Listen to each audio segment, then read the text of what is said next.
If you love movies and movie discussions, you've come to the right place. Who am I, you ask? I am The Wiz, and I'm here today to review the 1989 comedy Christmas classic, National Lampoon's Christmas Vacation, starring Chevy Chase, Beverly and Randy Quaid, directed by Jeremiah Chechik. I'm getting the feeling that I butchered that name, but Jeremiah Chechik is the director. Sorry.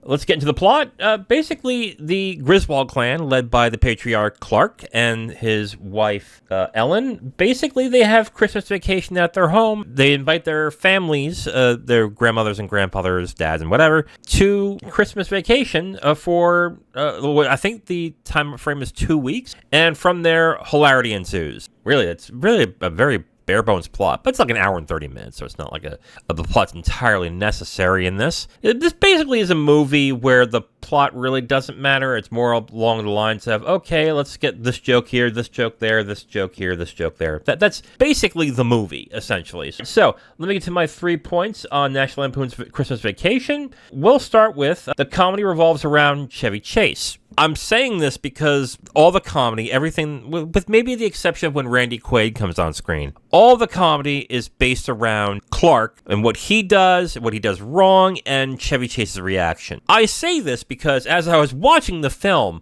I was thinking to myself, there must be a Chevy Chase film I actually like, right? And I went down the list of Chevy Chase films, and I suddenly started realizing, no, there really wasn't one at all.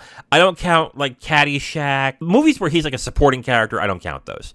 But like where he is like the main draw, I really have never liked him. I've never really found him that funny. I've never was really entertained with him. I kept an optimistic hope that maybe this would be better. And no, I don't really understand exactly what makes Clark so appealing and what makes Chevy Chase so appealing in this movie. Basically, Clark is an eternal optimist who fumbles his way around the movie trying to do a lot of stuff to provide Christmas cheer for everybody, and he just fails at every opportunity. And this can be funny.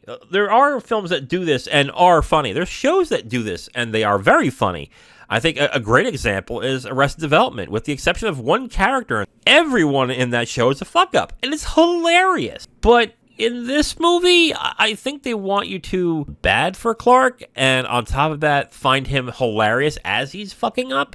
It was kind of hard for me to sympathize, laugh with, and laugh at him all at once. I don't think that Chevy Chase could pull that off. And the comedy that Chevy Chase really has is smiling dumbly, facial expressions like uh-oh, and just basically being like, oh well, I guess I'll do this now, or I'll keep up the Christmas spirit. It's like, it's kind of grating and annoying at times. I did not find him funny at all, and for a comedy that revolves around him specifically, that's not going to be good.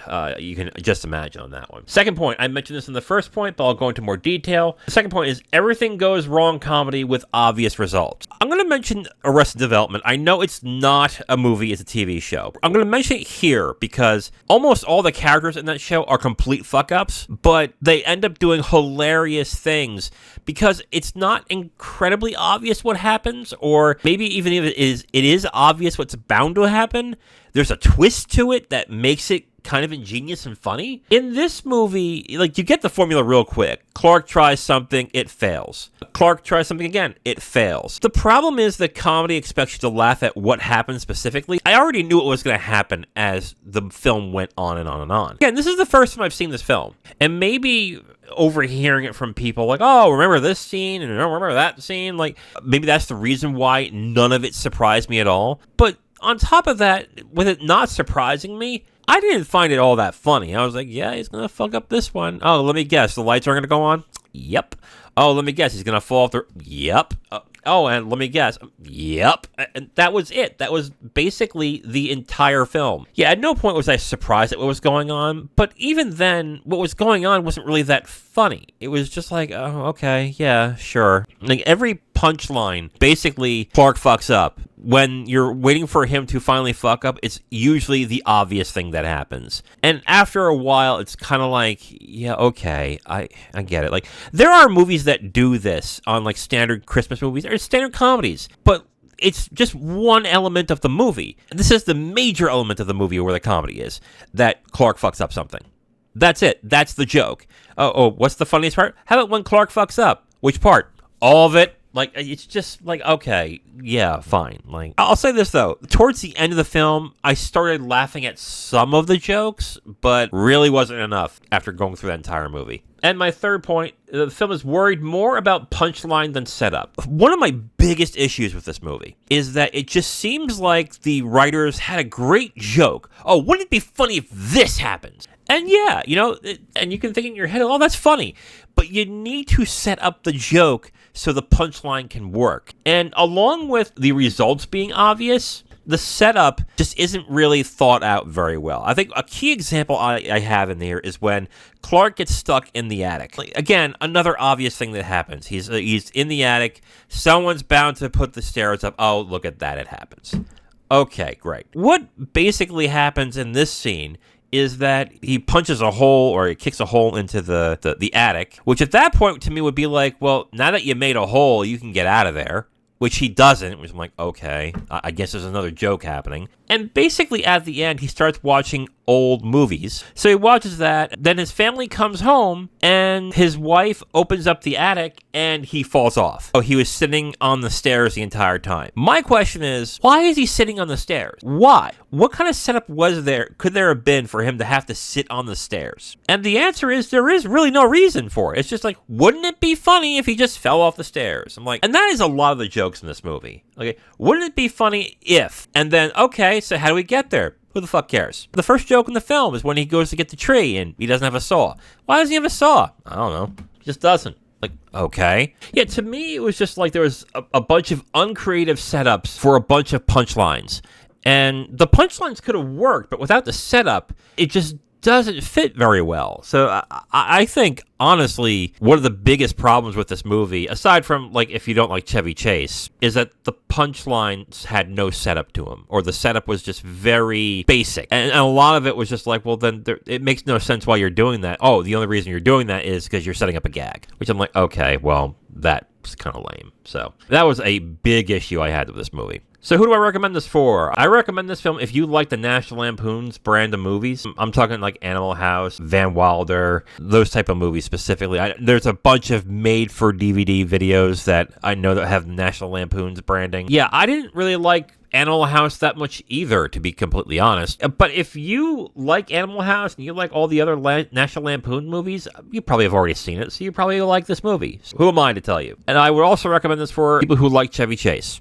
I'll be honest, going back in my head, the only thing I can think of that I've actually seen Chevy Chase in where I thought he was funny in was Caddyshack and Community. And in Community, he's a belligerent asshole. He is just a awful human being, and I just found him funny in that. As Clark in this, I don't find him very funny, to be completely honest. But if you like Chevy Chase, you know you want to watch this movie because this is a classic for a lot of people. Who do I not recommend this for? If you are annoyed by contrivances and obvious punchlines. I cannot tell you how much the comedy for me did not work in this movie. A lot of it was that the setup for the jokes were so boring, or they were so obvious that once the punchline came, I was like, really? That's the direction you went? And then the punchlines are obvious throughout the entire film. It's like everything about this film is essentially obvious. I felt I knew what was going to happen as soon as the scene started. And that hurts in comedy unless you be a little more creative or you have a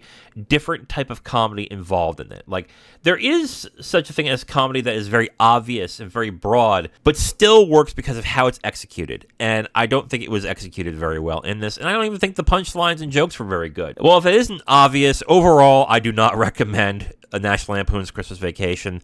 Man, I'm going to tell you, like, I got some shit for not liking certain films. Like, I hated Christmas Story. I really hated Christmas Story. I thought that was a terrible movie. I don't like this either. I've known for a while, even though I love Christmas, I don't like Christmas movies very much. And this is just cementing that for me, too. Like, this movie was just not funny.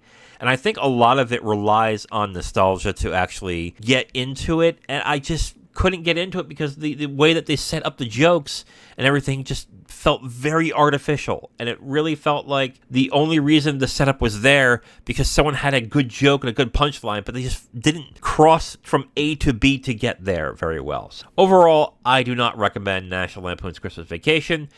Put your hate on the comments or on social media.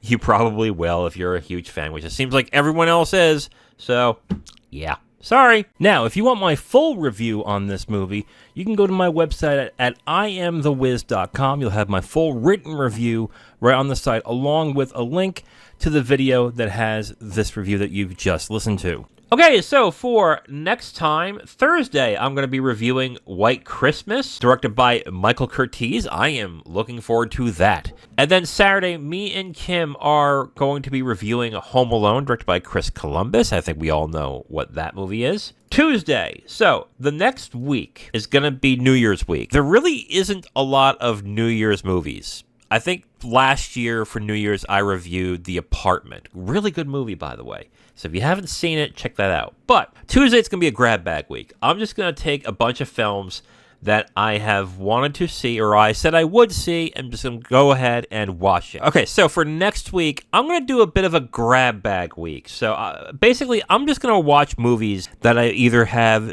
said that I would see, or that I have been waiting to see for a long time. So I'm going to get them right out of the way. On Tuesday, I promised Kim I'd watch this movie.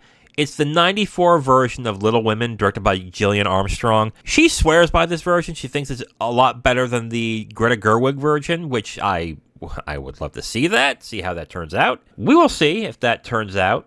And then, since it's going to be the final week of the year, Wednesday, I'm going to do a list of the 10 most thought about first watches of 2023. So basically, this isn't like the best or the worst movies, but it's the movies that after I watched, I still think about to this day.